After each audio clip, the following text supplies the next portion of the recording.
Hi, everyone. Welcome to HFS Unfiltered. Today, I'm especially delighted because we'll be talking about how our vision of services as software is coming to life with a couple of very, very interesting gentlemen who I'll introduce you in a bit.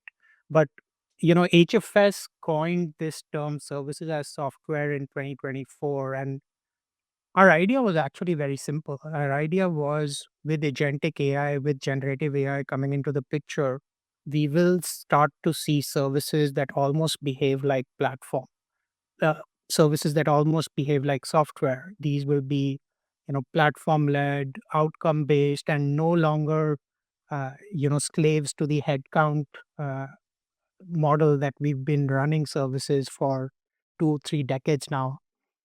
And honestly, Quinnox, when I met Amit, who I'm going to introduce very shortly, was one of the first firms to take that thesis and bring it to life. And now Quinnox is a part of something even bigger with Everforth. So to talk about services as software, what it means for our services industry, and what this acquisition and rebrand is all about, I've got the two perfect people, Amit, who's the CEO of Quinnox, and Shiv, who's the president of Everforth. So, Amit and Shiv, thank you for being here. Uh, my first question to you is, Amit, is we've been tracking this services as software shift very closely, and you and Quinnox have been drawn to it. What Tell us a little bit about what drew you to this whole services as software thesis and how it shapes the way that you're thinking about your business. Sure. Thanks, Saurabh. Um, so I think, as you correctly said, I'm one of the founding members of Quinnox. We've been at it for 25 years, and you know, I think the answer to your question lies in the space in which we've been operating for 25 years. We're a mid-sized company. We were no longer, but we are now a large mid-sized company, and I'll let Shiv talk about that, how we are retaining that DNA. But having built that company, having enterprise clients, doing complex work, put us 99% of the times with a head-on collision with a David and Goliath. So our entire life for 25 years, when you succeed in that space, you can't be doing the same things that the tier ones are doing. You are it's a recipe for disaster. So as a company, we always try to think about how is it that we do things differently.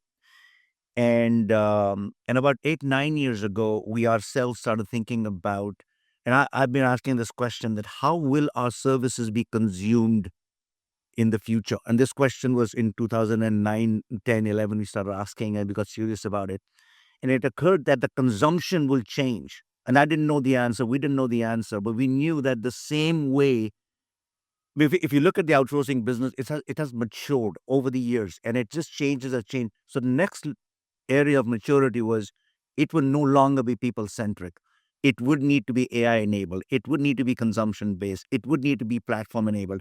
Just how exactly it would come together, I don't think we all knew, but we have been committed to taking the people equation down to a minimum, as little as possible, and using platforms and automation and AI and cloud. So that's the only way we knew how to be ready for not only tier ones who would probably put a lot of money into this, and they are, but also to be differentiated.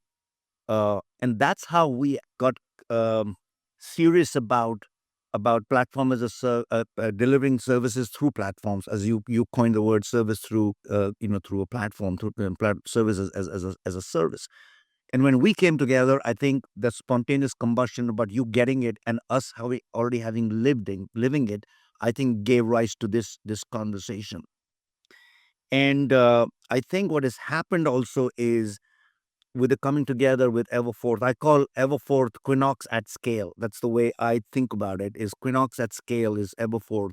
We didn't, as you remember, we didn't have the scale, right? We didn't have the market credibility. Yet we were doing some pretty nifty work.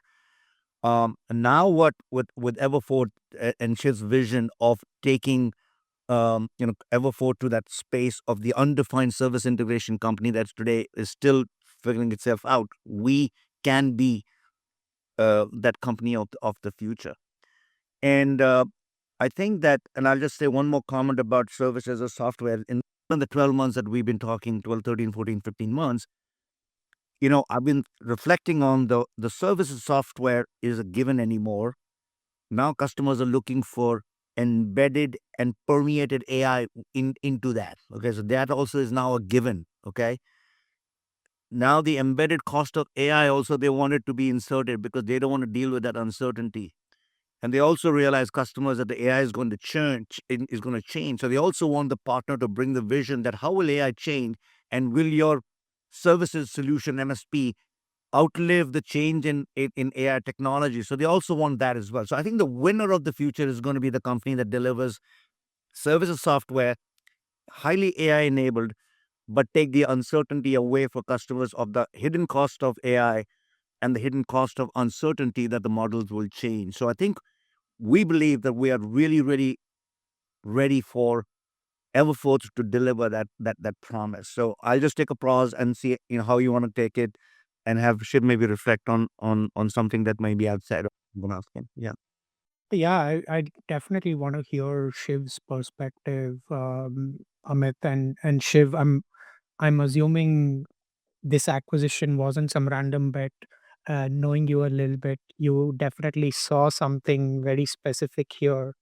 So tell us what you really saw in Quinnox and what's your vision for this combined entity.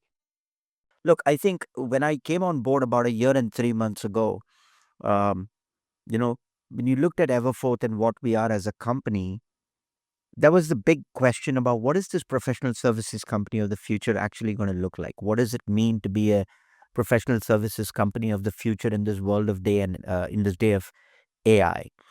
And all of us at Everforth believed we have an opportunity to create a company that was somewhat unencumbered by the legacy of the past. So and one of the things obviously we needed all along in that was that we needed to have the ability to have complex digital engineering, integration, application management, application modernizations capabilities from an Indian context, because we had a nearshore presence, we didn't have an offshore presence. But what we also didn't want is an organization that was generating a certain amount of revenue with, you know 50,000 people, because then you're again uh, saddled with the past. And so we wanted to find a company that was really doing enterprise grade work, punching above its weight class, but with a delivery capability that was very, very mature and enabled by tools and enabled by assets and AI led assets and IP.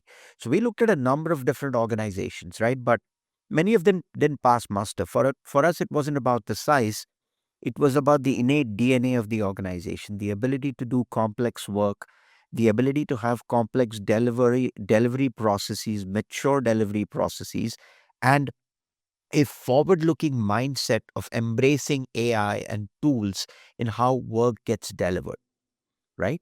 So that was really the filter that we were looking at this from. Because, in Accenture, when I was there for 15 years, we grew up saying, you want to grow $1 of revenue, you got to hire a certain number of people. That entire paradigm has shifted on us, right? If you go back over the last 10 years. And so Quinox has just the right size, it has the right number of people, but scaling can now happen very differently than what it did in the past. And in keeping with the thesis that you have in software as a service, our belief is that with some of the tools that Quinox has built, that Everforth has built, when we bring these things together, we have an ability to scale on a curve that looks very different than what it was in the past, because we're going to be doing a lot more with AI. Not We're always going to need humans in the loop, but the nature of what the humans in the loop do versus what AI does is going to be very different. And we have an opportunity to be at the front end of creating that. So that was really the thesis, sort of. No, that's fantastic, Shiv. So Amit, if I can you bring it to the real world and maybe give us an example of what Shiv and you've been talking about, maybe a client example, whether real or anonymized. What does this mean for the client, right? What outcomes have you been able to create which you couldn't have created with a traditional legacy people-driven model? Let me give you a couple of examples here. Like, even before we acquired Quinnox, right, there were a lot of companies, clients who came to us and said, hey, look, I'll give you a great example. Companies that were doing a lot of custom software development work with us, right? They came to us and said, hey, look, we no longer want you to tell us, how many roles, how many people are you going to have on the team. We are going to give you a spec, and we're going to give you a spec, and we're going to tell you to come back to us and say, how are you going to configure this outcome with AI and people? And I'll bring to life why this combination is so powerful. Everforth had the client relationship and the agreement where we were doing existing work. This was not an existing Quinnox client, right? But we were there, and the client was making the ask for us. We were able to respond with something that is extremely powerful with AI, and think about almost reducing the size of those teams by 60 to 65%, right, in the way we brought these things together. So e- Everforth had the client relationship, so the ability to actually get the ask of this nature. Quinnox, without Quinnox, Everforth would not have been able to respond because we didn't have the tools that were built to respond to that kind of a client ask for an outcome.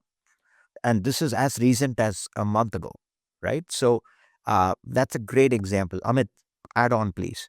Yeah, I think sort of one of the things interesting shift in conversations that we began to have with our customers, and I would say about 18 or 24 months ago, when we really said, okay, this is where we want to go. And the first place to go was to kind of take over some run work that was being done by, let's say, the tier ones, and the customer was unhappy for a variety of reasons, and the reasons could be too large, not enough focus, not enough transparency, and so on and so forth. And when we did the initial set of like solutioning with them and engaged with them, the question kept coming, yes, but how they wanted to obviously they wanted the same amount of cost basis that they were doing. They wanted to go to something better, 10, 20, 30% better. They wanted to not spend money on transition costs. They wanted all of that. And initially our articulation was, it's a similar, we'll optimize the pyramid, we'll give 5%, da, da, da, da. And then when we started really articulating, there was a call that we had with the head of applications for a very, very large insurance company. And when we articulated what that life cycle of AMS would look like through a platform, at the end of the hour, the gentleman said, I expected to hear a traditional message. I didn't expect to actually have a platform demo conversation. He says, so now I understand that along the entire end to end of my life cycle of AMS, how things are going to optimize along the way, which you cannot do unless you can mirror my process on a platform or a set of platforms. He said, boom, the light bulbs kind of, went on. So when you start doing that, was a big, even in our own articulation, that you can't just keep going back to the same pyramid up. That pyramid is tired. That legacy pyramid of up and down is tired. Customers are tired of it. And an example I give you, just a real example. In fact, Shiv and I were talking about this over the weekend. We are, uh, we've taken, given it's a very large industrial house with two large ERP instances, multi-country, so on and so forth. And the initial journey of is on the routing and self routing and self assessment of tickets and so on and so forth. We have taken an average of MTTR, which used to be about 15 hours, to 16 seconds. Okay, that is a huge, with 90% accuracy, by the way. Okay. Now, granted, this is your lowest hanging fruit today in automation and routing and so on and so forth, right? But to go from 14 and a half hours of latency within a complex system, taking it down to 16 seconds, where 100% of them were within 64 seconds, by the way, right? That's a game changer. Now, as you go into more of the complex task of AMS, Some of these will be lesser. Some of them might not be, 95% improvement. Some might be 60%. But you can't do that unless you have an orientation. So that's a real life example. It's a real proof point. And we were talking about over the weekend. So that's where I think the possibility is. I think the the the the game is that now I'll just make one point here to kind of go back and see what Shiv wants to say about this. That the conversation around automation and the benefits of this is a two-way street. The client and the service providers have to use our trust with them, our track record with them, and our tenure with them. And I use these three words very because on this journey there is it's a journey of trust in AI. Without trust, you are not going down the AI because it is undeterministic. So we have to go in and learn and improve, and that is the biggest hurdle in this journey. Is that are we going to be engaging with those customers on the journey of collaboration using trust, tenure, and a track record? And one I'll say I talked about Quinnox at scale is the Everforth story.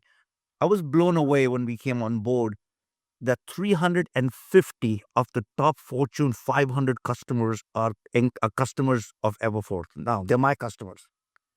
The remaining 1,800 companies, 1,200 of them are customers. So our journey sort of is not of breaking into accounts.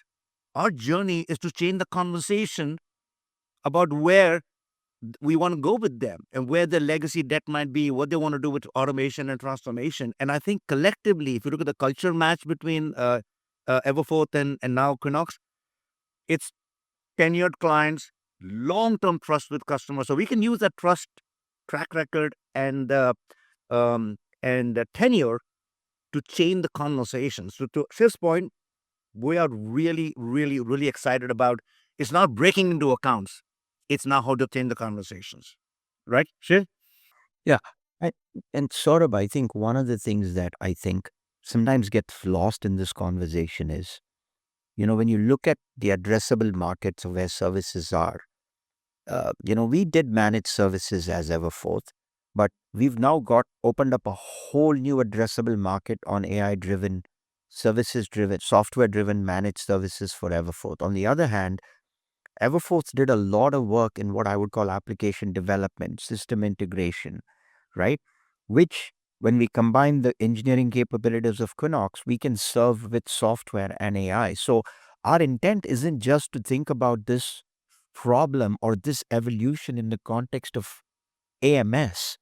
It's across the SDLC, right? Because we now play across the SDLC at scale, right? Whether it be custom development, whether it be app development around existing enterprise platforms, whether it be integration across the landscape of the architecture of a client, we now can bring our assets in AI to bear across that whole spectrum, which, 6 months ago, maybe we wouldn't have because we didn't have the credentials or the capabilities in complex AMS. But now we have the ability to play across the SDLC at scale with software. Shiv, you made a great point last week about the mid-market business. You made a fascinating, about how we are, Yeah. bringing. I think that's the next frontier beyond the yeah. Look, I think, you suddenly see this buzz around mid market, right? I'll just tell you this, right? We have businesses that have been built for the mid market. Like this notion that the mid market consumes packaged solutions isn't foreign to us. We've been there. Like if you look at our Workday business, that entire business, we are the leading integrator of Workday. And the whole thesis of that business was if there are 77 steps to an implementation of Workday, how do you drive automation using AI across the whole of them? So that entire business is a fixed price implementation business, which has thrived in the mid market. So I think,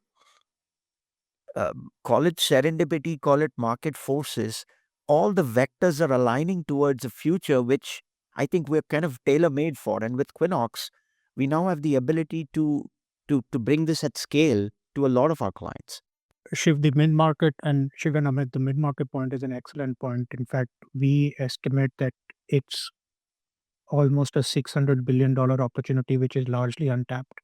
And it wasn't it wasn't possible to tap into that market with a legacy pyramid driven model because the cost of sales would be too high to drive the revenue. But in this model, we can absolutely attack it.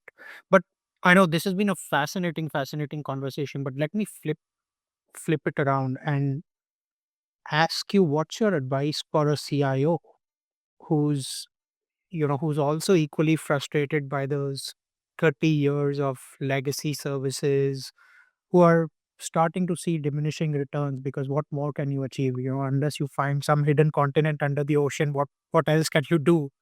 uh what should he or she do? What's your one piece of advice for a CIO who's looking at this services as software model, who's looking at all the AI hype and promises, but they're still struggling to move out of their existing constructs? What's your one piece of advice for a CIO? And maybe Amit, I'll start with you. Okay.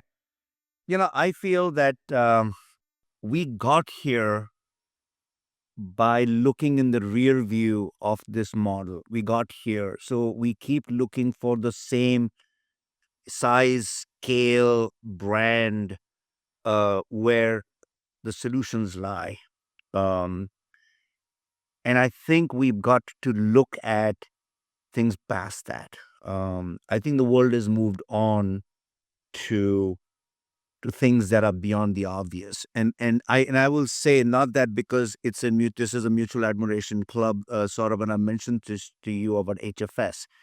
I love your personality as a company. I love your personality as a company because there are many companies that will take safe choices. You and Phil are not afraid to take the alternative, edgy conversations. And I think the real future is in that edgy. Let's not look at the obvious. Let's not look at the 800,000 people companies and so they have value 100%. But you have to look at where does the next and be more progressive, I guess, in the partnership strategy. And I think the and lastly, I would say that if your selection and your partnership model allows for proof points along the way, show what you have, and then earn your business. If your sourcing vendor management approach is built around that, you will open the doors for companies to come in, show you what's possible beyond the obvious, right? So that would be my a few pieces of advice. Shiv? Yeah, look, here's what I would say. I would say for CIOs in today's age, I would say maybe go beyond one. A couple of things, sort of. The first is I would say be aggressive and very futuristic in your North Star and vision for the organization, but be very flexible in your execution and be willing to change direction because technology is changing at a pace none of us can keep track of. And be mindful that you don't create a new form of technical debt because you are introducing things into your architecture that you have no idea how you're going to control and govern over time. And as Amit said, uh, I don't believe the days of you don't get fired if you hire an IBM are true anymore, because real expertise doesn't lie in the corridors of monolithic organizations. And I think that would be my advice to CIOs. Look beyond the surface, be inflexible and very aggressive in your vision, but be very flexible in your execution. Yeah, Yeah. well put. Shiv and Amit, thank you so much for spending some time with us and sharing your words of wisdom. I really appreciate it. And for all that are listening into this video cast, I would say, to be completely honest, I first heard of Quinnox about 9 months back, and I spent half a day in your Chicago offices just going through the entire platform. And I was like, oh my God, this is a company that's bringing whatever we've theorized as services as software into life with your AMS solution. And now with bigger scale and bigger size of Everforth coming to picture, uh, I think the supplier landscape in the IT services is flattening, and I don't think It's just it's obviously the big boys have a lot to bring, but I think firms like yours are truly disruptors and challengers in the market. And I think we should give all of us, a shot in the arm, a shot to make things successful. But as you rightly mentioned, I don't think we can keep looking at the past and assume the future will be bright. But on that note, thank you so much again for spending some time. We could talk for hours, Thank but you. we've got limited time. So thanks a lot. Thank you. Thank Appreciate you, it. Saurabh. Thank you. Thanks. Bye bye.